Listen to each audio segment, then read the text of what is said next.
Hello दोस्तों, कैसे हैं आप सब। तो चलिए, तो सुबह 10 बजे आप लोग देखे होंगे कि चैप्टर 1 था। ठीक है, क्लास 12 का चैप्टर 1 हमने ख़त्म कर दिया है। आज हम लोग चैप्टर 2, ठीक है, हिस्ट्री क्लास 12 का चैप्टर 2 आज हम लोग ख़त्म करने वाले हैं। ठीक है, और बाकी अगर एक चीज़ देखने को मिला है, आप लोग पूरा वीडियो देखते नहीं हैं। ठीक है, आप लोग स्किप कर देते हैं। हम आपसे 2-4 प्रश्न पूछे थे, ठीक है, वीडियो के माध्यम से, आप उसका अभी तक जवाब नहीं दिए हैं। इससे यही अर्थ होता है कि आप लोग वीडियो पूरा देखते नहीं हैं। ठीक है, तो जो भी आपको अगर आंसर पता है वो कमेंट बॉक्स में जरूर लिखिए कि हाँ इसका आंसर क्या होगा। ठीक है, इस वीडियो में भी हम 3-4 क्वेश्चन आपके लिए छोड़ने वाले हैं। ठीक है, उसका आंसर आप ही लोग को देना है। नहीं भी दीजिए, वो आपकी मर्जी, दे दीजिएगा तो वो बेटर है। ठीक है, तो कोशिश कीजिए, आपको सही हो या गलत, आप उसका आंसर जरूर देने की कोशिश कीजिएगा। ठीक है, चलिए तो शुरू करते हैं क्लास 12 का, ठीक है, हिस्ट्री चैप्टर नंबर 2। चलिए, तो पहला प्रश्न है आपके, देखिए। अब ये जो देख रहे हैं ये पूरा का पूरा आपका एनसीईआरटी पे आधारित है। ठीक है, एक भी क्वेश्चन आपका एनसीईआरटी से बाहर नहीं है। ठीक है, चलिए, तो पहला प्रश्न आप देख सकते हैं, आपके स्क्रीन पे है। क्या है? अभिलेख शास्त्र किसे कहते हैं? ठीक है, तो अभिलेख शास्त्र किसे कहते हैं, तो इसका क्या आंसर हो जाएगा? चलिए आप लोग आंसर करते चलिएगा। ठीक है, तो अभिलेख के अध्ययन करने वालों को अभिलेख शास्त्र कहा जाता है। ठीक है, जो अभिलेख के अध्ययन करते हैं उन्हें हम क्या कहते हैं? अभिलेख शास्त्र कहते हैं। ठीक है, तो एक का राइट आंसर हो जाएगा आपका ऑप्शन नंबर ए। चलिए, क्वेश्चन नंबर 2 की ओर चलते हैं। 2 में क्या है, आइए। जेम्स प्रिसेप ने किन लिपियों का अर्थ निकाला था? ठीक है, तो जेम्स प्रिसेप ने किन लिपियों का अर्थ निकाला था, इसका राइट आंसर क्या हो जाएगा? चलिए, तो आप लोग आंसर करते चलिएगा। ये हो जाएगा आपका ऑप्शन नंबर सी। ठीक है, ब्राह्मी लिपि और खरोष्टी लिपि का अर्थ निकाला था। ठीक है, तो जेम्स प्रिसेप ने किस लिपियों का अर्थ निकाला था? तो ब्राह्मी लिपि और खरोष्टी लिपि का अर्थ निकाला था। ठीक है, चलिए क्वेश्चन नंबर 3 की ओर चलते हैं। आइए, 3 में क्या है, तो देखिए, ब्राह्मी और खरोष्टी लिपियों का अर्थ कब निकाला गया? तो अभी जस्ट आप पीछे देखें कि जेम्स प्रिसेप जो था ब्राह्मी और खरोष्टी लिपि का अर्थ निकाला था, लेकिन कब निकाला गया? ठीक है, और दूसरी बात, यहाँ पे आपको जो ऑप्शन दिया हुआ वो आपको दशक के रूप में दिया हुआ है। ठीक है, 1820 के दशक में, 1830 के दशक में, 1840 के दशक में, 1850 के दशक में। अगर आप एनसीईआरटी पढ़े होंगे तो आप इसका जवाब दे दीजिएगा। ठीक है, चलिए, तो आइए, तो इसके बारे में थोड़ा सा बता देते हैं। ठीक है, कहीं क्योंकि आप लोग पढ़े हैं 1838 में, कब पढ़े हैं? 1838, लेकिन वहाँ ऑप्शन में आपको 1838 नहीं दिख रहा है, तो क्या कीजिएगा? देखिए, दशक का मतलब क्या होता है, पहले बात को समझिए।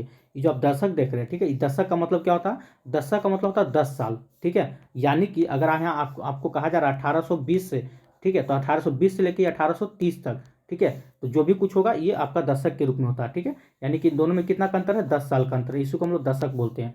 तो उसी प्रकार से, तो ब्राह्मी लिपि और खरोष्टी लिपियों का अर्थ जो था जेम्स प्रिसेप ने कब निकाला था? तो 1838 में। तो आप ही बताइए कि इसका ऑप्शन क्या हो जाएगा 1838 में? तो दशक में हम क्या बोलेंगे? ऑप्शन नंबर बी आप बोल सकते हैं, 1830 के दशक में। ठीक है, क्योंकि बीपीएससी टीआरई 3 का अगर परीक्षा एग्जाम देने जा रहे हैं तो इस टाइप का ऑप्शन आपको देखने को मिल सकता है। ठीक है, चलिए, तो अगला क्वेश्चन की ओर चलते हैं, क्वेश्चन नंबर 4।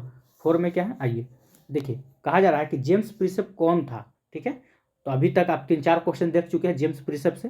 ठीक है, तो चौथा क्वेश्चन है जेम्स प्रिसेप कौन था? तो याद रखिएगा, ये ईस्ट इंडिया कंपनी का एक अधिकारी था। ठीक है, जेम्स प्रिसेप कौन था? तो ईस्ट इंडिया कंपनी का एक अधिकारी था। ठीक है, हम आपके लिए टॉप 50 क्वेश्चन लेकर आए हैं। ठीक है, टॉप 50 क्वेश्चन लेकर आए हैं एमसीक्यू के रूप में। ठीक है, यहाँ से क्वेश्चन बहुत पूछने का चांस बनता है। ठीक है, जो भी क्वेश्चन है आपका एकदम वीवीआई है। ठीक है, चलिए अगला क्वेश्चन देखते हैं। अगला प्रश्न है आपका, अब अधिकांश अभिलेखों और सिक्कों पर क्या लिखा था? ठीक है, तो अधिकांश अभिलेखों और सिक्कों पर क्या लिखा हुआ था? तो देखिए, इसका ऑप्शन हम इसलिए नहीं दिए हैं कि हम आपको दिखा सके जो हम आपके लिए क्वेश्चन ले आए हैं वो कहाँ से लाए हैं? एनसीईआरटी से। ठीक है, अभी हम आपको बैक करके आपको दिखाते हैं एनसीईआरटी में कहाँ पे लिखा हुआ है। ठीक है, आइए, देखिए यहाँ पे आप साफ साफ देख सकते हैं क्या क्या अभी पढ़े थे। पहले तो इस क्वेश्चन का आंसर देख लीजिए। ठीक है, तो यहाँ पे लिखा हुआ है कि जेम्स प्रिसेप को पता चला कि अधिकांश अभिलेख और सिक्कों पर क्या लिखा हुआ था? तो प्रियदर्शी यानी मनोहर मुखाकृति वाले राजा का नाम लिखा हुआ था। ठीक है, ये तो हो गया आपका जो क्वेश्चन था उसका। बाकी इससे पहले हम लोग जो जो पढ़े हैं साफ साफ यहाँ सारा चीज़ लिखा हुआ जेम्स प्रिसेप के बारे में देख लीजिए क्या है। तो देखिए, 1830 के दशक में, ठीक है, जब ईस्ट इंडिया कंपनी के एक अधिकारी, कौन? जेम्स प्रिसेप। तो आपसे एक क्वेश्चन पूछा हुआ था जेम्स प्रिसेप कौन थे? तो ये ईस्ट इंडिया कंपनी के एक अधिकारी थे। कितने के दशक में? तो देखिए यहाँ पे लिखा हुआ 1830 के दशक में। ठीक है, ये आपको NCERT अगर आप बुक उठाइएगा, ठीक है, क्लास 12th का, ठीक है, NCERT क्लास 12th का पेज नंबर 28 में देखिएगा, वहाँ पे आपको मिल जाएगा ये लिखा हुआ, ठीक है। तो पूरा का पूरा जो हम आपके लिए क्वेश्चन लेके आए हैं ना, पूरा का पूरा NCERT पे आधारित है, ठीक है। इसको आप इस वीडियो को पूरा देख के जाइएगा, परीक्षा देने अगर जा रहे हैं तो जो मेरा सीरीज चल रहा है NCERT का, ठीक है, पूरा इसको देख के ही जाइएगा, ठीक है। चलिए फिलहाल हम चलते हैं अपना क्वेश्चन की ओर। चलिए तो 5 नंबर क्वेश्चन हो गया।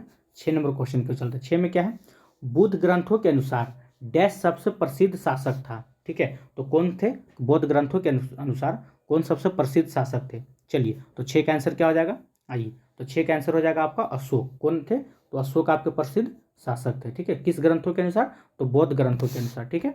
चलिए क्वेश्चन नंबर 7 की ओर चलते हैं। 7 में क्या है, देखिए 7 नंबर क्वेश्चन देखिएगा, पत्थर, धातु या मिट्टी के बर्तन जैसे कठोर सतह पर खुदे होते थे, वे क्या कहलाते थे, ठीक है। तो आपको पता होगा अभिलेख जो होता है, ठीक है, अभिलेख पत्थर, धातु या मिट्टी पर मतलब लिखा जाता था, ठीक है, पत्थरों पे लिखा जाता था दूसरों को दिखाने के लिए, ठीक है। चलिए तो इसका राइट आंसर क्या हो जाएगा, ऑप्शन नंबर आपका सी हो जाएगा।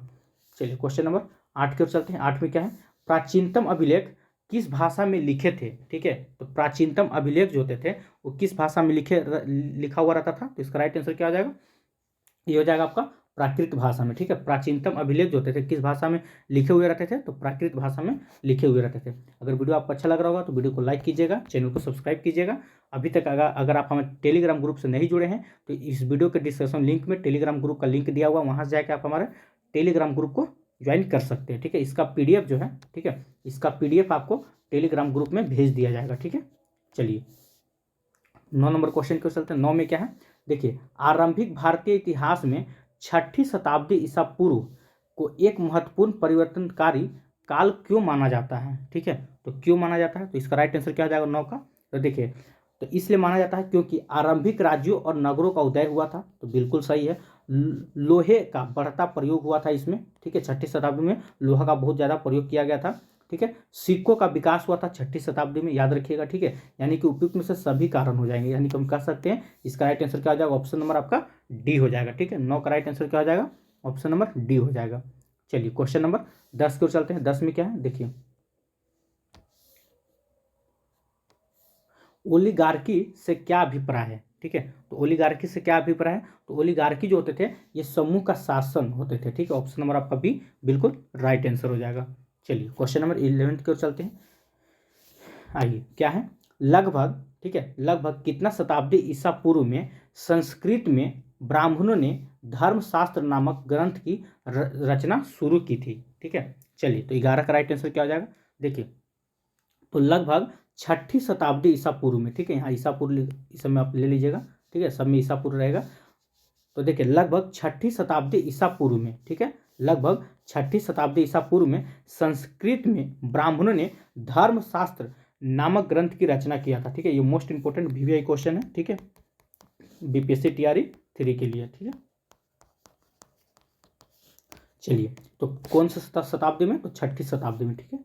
चलिए क्वेश्चन नंबर 12 की ओर चलते हैं। 12 में क्या है, आइए कहा जा रहा है कि 6ठी से 4थी शताब्दी, ठीक है, 6ठी से 4थी शताब्दी BC में, ठीक है, सबसे शक्तिशाली महाजनपद बन गया था। तो 6ठी से लेकर 4थी शताब्दी BC में सबसे शक्तिशाली महाजनपद कौन बन गया था, क्या वो कौशल बन गया था, कि कुरु था, या पंचाल था, ठीक है। तो कौन बन गया था, या इनमें से कोई नहीं, तो इसका राइट आंसर क्या हो जाएगा, इनमें से कोई नहीं, क्योंकि आपको मालूम है कि 6ठी से लेकर 4थी शताब्दी तक कौन सा महाजनपद बन गया था, तो मगध, ठीक है, मगध एक महाजनपद बन गया था, ठीक है, बहुत शक्तिशाली बन गया था ये।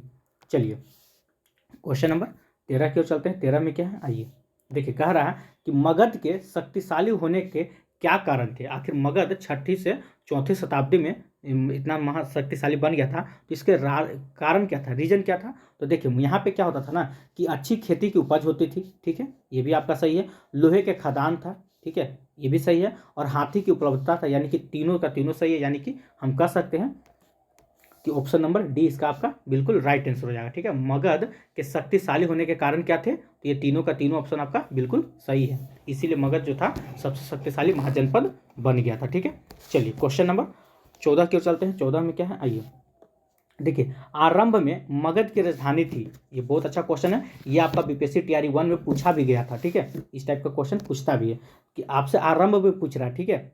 ठीक, आरंभ में मगध की राजधानी कौन सी थी? तो याद रखिए आरंभ मगध की राजधानी थी आपका राजगिरी। ठीक है, कहीं कहीं राजगढ़ लिख दिया जाता है। ठीक है, तो इसका राइट आंसर क्या हो जाएगा? ऑप्शन नंबर बी हो जाएगा। ठीक है, और इसके बाद कहाँ ले गया था इसे बनाकर? तो पाटलिपुत्र ले गया था। ठीक है, चलिए क्वेश्चन नंबर 15 क्यों चलते हैं। 15 में क्या है, आइए।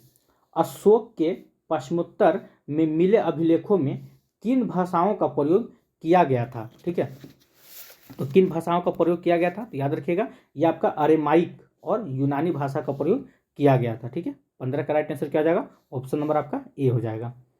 चलिए क्वेश्चन नंबर 16 क्यों चलते हैं। 16 में क्या है, देखिए मौर्य साम्राज्य की स्थापना किसने किया था? ठीक है, ये तो बहुत इजी क्वेश्चन है, इसका आंसर आप लोग कमेंट बॉक्स में जरूर बताइएगा। ठीक है, अगर आप बीपीएससी टीआरई 3 की तैयारी कर रहे हैं तो इसका आंसर आप जरूर बताइएगा। ठीक है, चलिए तो मौर्य साम्राज्य की स्थापना किसने किया था, इसको आप लोग को आंसर बताना है। आइए क्वेश्चन नंबर 17 की ओर चलते हैं। कलिंग का संबंध किस राज्य से है? ठीक है, तो कलिंग का संबंध किस राज्य से है? तो याद होना चाहिए आपको उड़ीसा से। ठीक है, कलिंग का संबंध किस राज्य से है? तो उड़ीसा से है। चलिए क्वेश्चन नंबर 18 की ओर चलते हैं। 18 में क्या है, आइए। अर्थशास्त्र की रचना किसने की थी? तो अर्थशास्त्र के लेखक कौन थे? तो आपको याद होगा कौटिल्य चाणक्य, कहीं कहीं आपको चाणक्य भी दे देगा, कहीं कहीं कौटिल्य भी हो जाएगा। ठीक है, तो 18 का राइट आंसर क्या हो जाएगा? ऑप्शन नंबर आपका सी बिल्कुल राइट आंसर हो जाएगा। ठीक है, अर्थशास्त्र के लेखक कौन थे? तो कौटिल्य चाणक्य। चलिए क्वेश्चन नंबर 19 को चलते हैं। 19 में क्या है, इंडिका किसकी रचना या इंडिका की रचना किसने की थी? ठीक है, तो इंडिका पुस्तक की रचना किसने किया था? तो इसका राइट आंसर क्या हो जाएगा? ये हो जाएगा आपका ऑप्शन नंबर बी। ठीक है, मेगास्थनीज ने किया था। इंडिका पुस्तक के लेखक कौन थे? तो मेगास्थनीज। ठीक है, चलिए क्वेश्चन नंबर 20 को चलते हैं। 20 में क्या है, आइए, कि कलिंग पर विजय किसने प्राप्त की थी? ठीक है, तो कलिंग पर विजय किसने प्राप्त किया था? तो 20 का राइट आंसर क्या हो जाएगा? चलिए तो 20 का आपका राइट आंसर हो जाएगा आपका क्या चंद्रगुप्त मौर्य ने किया था, कि बिंदुसार ने किया था, कि अशोक ने किया था? कौन हो जाएगा इसका राइट आंसर? ये हो जाएगा आपका ऑप्शन नंबर सी। ठीक है, कलिंग पर विजय कौन प्राप्त किए थे? तो अशोक ने किए थे। चलिए क्वेश्चन नंबर 21 को चलते हैं। 21 में क्या है, देखिए कि वह पहला सम्राट कौन था जिसने, ठीक है, जिसने अपने अधिकारियों और प्रजा के लिए, ठीक है, संदेश प्राकृतिक पत्थरों और पॉलिश किए हुए स्तंभों पर लिखवाए थे? वो प्रथम सम्राट कौन था? ठीक है, चलिए तो इसका राइट आंसर क्या हो जाएगा? ये हो जाएगा आपका अशोक। ठीक है, वो प्रथम सम्राट कौन था? तो अशोक था। चलिए क्वेश्चन नंबर 22 की ओर चलते हैं। 22 में क्या है, आइए। स्वर्णगिरी का शाब्दिक अर्थ क्या है? ठीक है, स्वर्णगिरी का शाब्दिक अर्थ क्या है? तो स्वर्णगिरी का शाब्दिक अर्थ है सोने का पहाड़। ठीक है, ऑप्शन नंबर आपका बी बिल्कुल सही हो जाएगा। ठीक है, सोना नहीं होगा, याद रखिएगा सोने का पहाड़ को ही स्वर्णगिरी, ठीक है, उसका शाब्दिक अर्थ होता है। चलिए क्वेश्चन नंबर 23 को चलते हैं। 23 में क्या है, देखिए निम्नलिखित में से कौन से दो क्षेत्र लंबी दूरी वाले महत्वपूर्ण व्यापारिक मार्ग पर स्थित थे? ठीक है, तो कौन हो जाएगा इसका राइट आंसर? चलिए तो 23 का हो जाएगा आपका ऑप्शन नंबर सी हो जाएगा। ठीक है, तक्षशिला और उज्जैनी, तक्षशिला और उज्जैनी जो था, ठीक है, ये दो क्षेत्र लंबी दूरी वाले महत्वपूर्ण व्यापारिक मार्ग पे स्थित थे। ठीक है, ऑप्शन नंबर आपका सी बिल्कुल राइट आंसर हो जाएगा। चलिए क्वेश्चन नंबर 24 को चलते हैं। 24 में क्या है, महामात अधिकारियों का क्या कार्य था? ठीक है, महामात अधिकारियों का क्या कार्य था? तो इसका राइट आंसर क्या हो जाएगा? तो ये हो जाएगा आपका ऑप्शन नंबर सी। ठीक है, धर्म का प्रचार करना। महामात अधिकारियों का क्या कार्य था? ठीक है, तो धर्म का प्रचार करना इसका कार्य था। चलिए क्वेश्चन नंबर 25 को चलते हैं। 25 में क्या है, आइए। ब्राह्मणों को दान में दिया जाने वाला, ठीक है, भूभाग क्या कहलाता था? ब्राह्मणों को दान में दिया जाने वाला भूभाग क्या कहलाता था? ठीक है, तो इसका राइट आंसर क्या हो जाएगा? तो याद रखिएगा अग्रहार कहलाता था। ठीक है, ये मोस्ट इंपोर्टेंट वीवीआई क्वेश्चन है। ठीक है, टीआरई 3 के लिए। ठीक है, चलिए तो क्या कहलाता था? ब्राह्मणों को दान में दिया जाने वाला भूभाग को क्या कहा जाता था? तो अग्रहार कहा जाता था। चलिए क्वेश्चन नंबर 26 की ओर चलते हैं। 26 में क्या है, निम्नलिखित में से कौन सा शासक, ठीक है, मध्य एशिया का मूल निवासी थे? ठीक है, तो ये बहुत इजी क्वेश्चन है, इसका आंसर आप लोग कमेंट बॉक्स में जरूर दीजिएगा। ठीक है, ये भी आपको कमेंट बॉक्स में देना होगा। निम्नलिखित में से कौन सा शासक मध्य एशियाई मूल के थे? ठीक है, इसका आंसर आप कमेंट बॉक्स में जरूर दीजिएगा। चलिए क्वेश्चन नंबर 27 की ओर चलते हैं। क्या है, कुषाण शासकों ने अपने नाम के आगे डैश की उपाधि धारण की थी? तो कुषाण शासक जो होते थे वो अपने आगे किसकी उपाधि धारण करते थे? तो याद रखिएगा देवपुत्र की। ठीक है, कुषाण शासक अपने नामों के आगे देवपुत्र की उपाधि धारण की थी। ठीक है, ऑप्शन नंबर क्या हो जाएगा? ऑप्शन नंबर आपका सी बिल्कुल राइट आंसर हो जाएगा। चलिए क्वेश्चन नंबर 28 को चलते हैं। 28 में क्या देखिए, गुप्त शासकों का इतिहास डैश की सहायता से लिखा गया है? गुप्त शासकों का इतिहास जो है किसकी सहायता से लिखा गया है? ठीक है, चलिए तो इसका राइट आंसर क्या हो जाएगा 28 का? ये हो जाएगा आपका। देखिए, गुप्त शासकों का इतिहास जो था उस साहित्य की सहायता से लिखा गया था, बिल्कुल सही है। सिक्कों की भी सहायता से लिखा गया था गुप्त शासकों का इतिहास, और गुप्त शासकों का इतिहास आपका अभिलेखों की सहायता से भी लिखा गया था, यानी कि तीनों का तीनों सही है। तो हम कह सकते हैं इसका राइट आंसर क्या आ जाएगा, उपयुक्त में से सभी। ठीक है, गुप्त शासकों का इतिहास साहित्य, सिक्कों और अभिलेखों से लिखा गया था। ठीक है, चलिए क्वेश्चन नंबर 29 के चलते। 29 में क्या है, प्रयाग प्रशस्ति की रचना किसने की थी। ठीक है, तो प्रयाग प्रशस्ति की रचना किसने किया था, चलिए तो इसका आंसर कीजिएगा। तो इसका राइट आंसर क्या हो जाएगा आपका, ठीक है, हरिसेन ने, याद रखिएगा। प्रयाग प्रशस्ति की रचना किसने किया था, तो हरिसेन ने किया था। ठीक है, चलिए ये जो आप सीरीज देख रहे हैं ये पूरा का पूरा आपका एनसीईआरटी पे आधारित है। ठीक है, एनसीईआरटी पे आधारित है। ठीक है, और टॉप 50 क्वेश्चन हम आपके लिए लेकर आए हैं एमसीक्यू के रूप में। चलिए ठीक है, आइए क्वेश्चन नंबर 30 की ओर चलते हैं। 30 में क्या है, सुदर्शन झील की मरम्मत किसने करवाई। ठीक है, देखिए यहाँ गौर कीजिएगा, यहाँ आपसे मरम्मत पूछा जा रहा है, ना कि निर्माण पूछा जा रहा है। ठीक है, तो सुदर्शन झील का मरम्मत किसने करवाई थी, तो याद रखिएगा रुद्रदमन ने करवाया था। ठीक है, ऑप्शन नंबर बी हो जाएगा। ठीक है, तो 30 का राइट आंसर क्या हो जाएगा, ऑप्शन नंबर बी हो जाएगा आपका।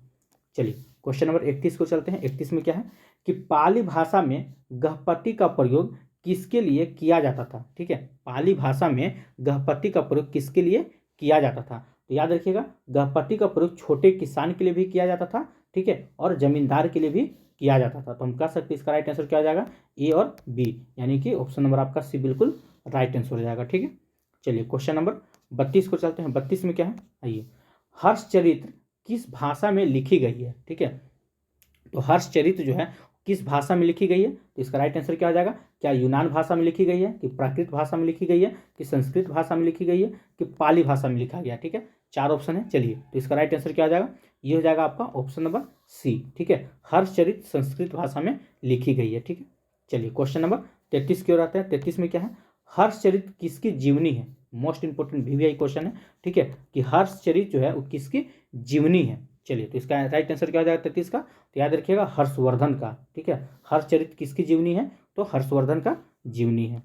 चलिए क्वेश्चन नंबर 34 के चलते हैं। 34 में क्या है, देखिए, हर्षचरित्र के लेखक कौन है, हर्षचरित्र के लेखक कौन है। ठीक है, ये भी आपके लिए मोस्ट इंपोर्टेंट वीवीआई क्वेश्चन है। ठीक है, चाहे आप 68 में हो या 9th 10th में हो या 11th 12th में हो। ठीक है, सभी में आपका कहीं ना कहीं आपको 40 नंबर में, या आपका हिस्ट्री का अगर पेपर हो तो कहीं ना कहीं ये क्वेश्चन आपको देखने को मिलेगा। ठीक है, चलिए तो इसका राइट आंसर क्या हो जाएगा, हर्षचरित्र के लेखक कौन है, तो वान भट्ट हो जाएंगे इसका राइट आंसर। ठीक है, ऑप्शन नंबर ए आपका बिल्कुल सही हो जाएगा। चलिए क्वेश्चन नंबर 35 की ओर चलते हैं। 35 में क्या है, प्रभावती गुप्त किसकी पुत्री थी। ठीक है, प्रभावती गुप्त जो थी किसकी पुत्री थी, तो याद रखिए ये सब क्वेश्चन आपको कहीं लुसेंट टूसेंट में मिलना बहुत मुश्किल है। ठीक है, अगर आप एनसीईआरटी पढ़ रहे हैं तो वहाँ एकदम आपको सारा चीज़ मिल जाएगा, सारा जितना भी हम क्वेश्चन अभी तक करवा चुके हैं। ठीक है, 50 क्वेश्चन का है।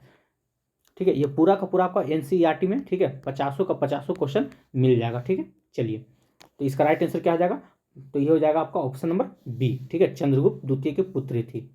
चलिए क्वेश्चन नंबर 37 की ओर चलते हैं। 37 में क्या है, इसको थोड़ा आप लोग छोड़, चलिए देख लीजिए। ठीक है, धनात्मक अभिलेख क्या है, क्या होते हैं। ठीक है, इसको छोड़ दीजिए।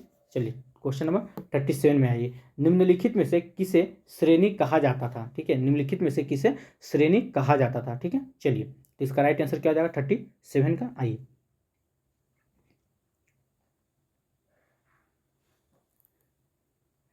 चलिए तो इसका राइट आंसर क्या हो जाएगा, देखिए, निम्नलिखित में से किसे श्रेणी कहा जाता था, तो याद रखिए व्यापारियों के संघ को हम श्रेणी कहते हैं। ठीक है, व्यापारियों के संघ को क्या कहा जाता है, श्रेणी कहा जाता है। ठीक है, चलिए क्वेश्चन नंबर 38 की ओर चलते हैं। 38 में क्या है, आइए, पेरिप्लस यूनानी भाषा का शब्द है जिसका अर्थ होता है। ठीक है, तो पेरिप्लस जो है यूनानी भाषा का शब्द है जिसका अर्थ क्या होता है, तो जिसका अर्थ होता है आपका समुद्री यात्रा। ठीक है, ऑप्शन नंबर आपका सी बिल्कुल राइट आंसर है। ठीक है, चलिए क्वेश्चन नंबर 39 की ओर चलते हैं। 39 में क्या है, देखिए, अशोक के अभिलेखों में किस लिपि का प्रयोग किया गया है। ठीक है, तो अशोक के अभिलेखों में किस लिपि का प्रयोग किया गया है, तो इसका राइट आंसर क्या हो जाएगा, ठीक है, ये हो जाएगा आपका ब्राह्मी लिपि। ऑप्शन नंबर आपका ए बिल्कुल सही हो जाएगा। ठीक, चलिए क्वेश्चन नंबर 40 को चलते हैं। 40 में क्या है, देखिए, मुद्रा शास्त्र क्या है। ठीक है, तो मुद्रा शास्त्र क्या है, तो 40 का राइट आंसर क्या हो जाएगा, ये हो जाएगा आपका, ये सिक्कों का अध्ययन है। ठीक है, मुद्रा शास्त्र क्या है, तो इस सिक्कों का अध्ययन को हम क्या कहते हैं, मुद्रा शास्त्र कहते हैं। ठीक है, चलिए क्वेश्चन नंबर 41 को चलते हैं। 41 में क्या है, जेम्स प्रिसेप ने अशोककालीन ब्राह्मी लिपि का अर्थ कब निकाल लिया गया था, ठीक है, कब निकाला था। तो देखिए शुरू में ही पहला या दूसरा क्वेश्चन में आपको बताया गया था, ठीक है, कि जेम्स प्रिसेप जो था, ठीक है, अशोक के ब्राह्मी लिपि का अर्थ खोजा था। तो कब खोजा था, वहाँ आपको 1830 दिया हुआ था, ठीक है। अगर आप बुक को और पलटिएगा इधर उधर मतलब पढ़ते हैं तो कहीं ना कहीं आपको बीच में 1838 भी दिया हुआ है। अगर जब दशक पूछे तो 1830 के दशक में, ठीक है, अगर एग्जैक्ट डेट दे दिया जाए तो फिर आप मार के निकल जाइए, ठीक है, 1838 में, ठीक है, वहाँ आपसे दशक पूछा जा रहा था, ठीक है।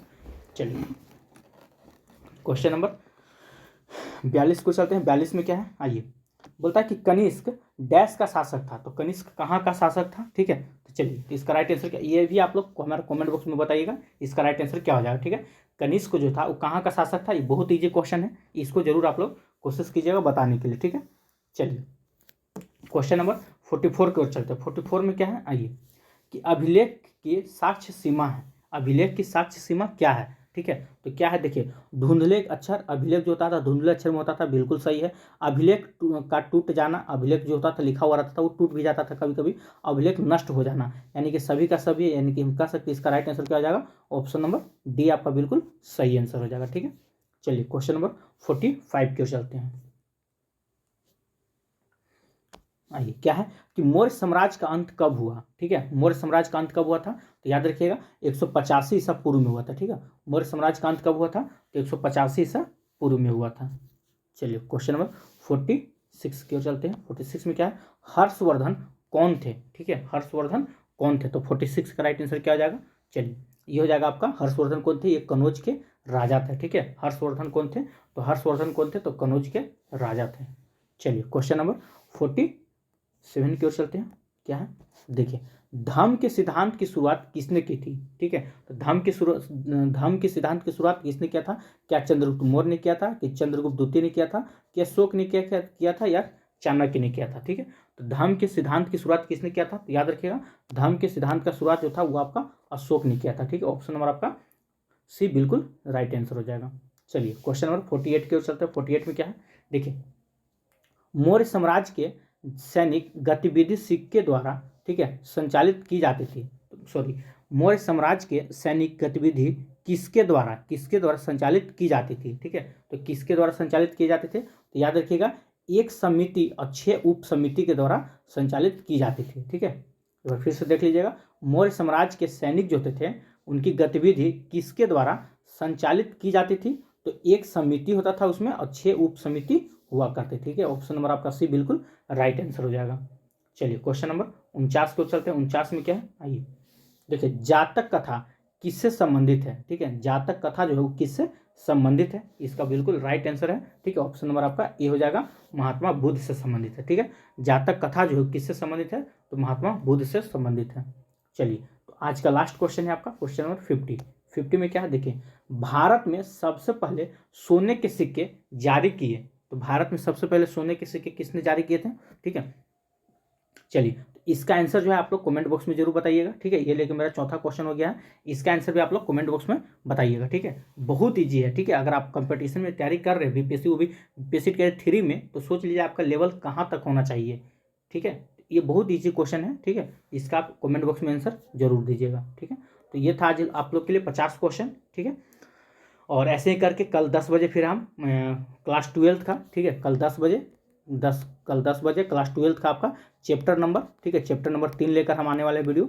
जितना जल्दी हो सकता है इसको हम खत्म कर देंगे, ठीक है। देखिए क्लास 12 को ना 3 भागों में बांटा गया, आप सबको पता होगा क्लास 12 को 3 भागों में बांटा गया। अब एक भाग में कम से कम तो 4 चैप्टर है, ठीक है। यानी कि कल हम लोग भाग 1 अगर हम बात करें क्लास 12 का, ठीक है, क्लास 12 का कल हम लोग क्या करेंगे, भाग 1 को ख़त्म कर देंगे, ठीक है।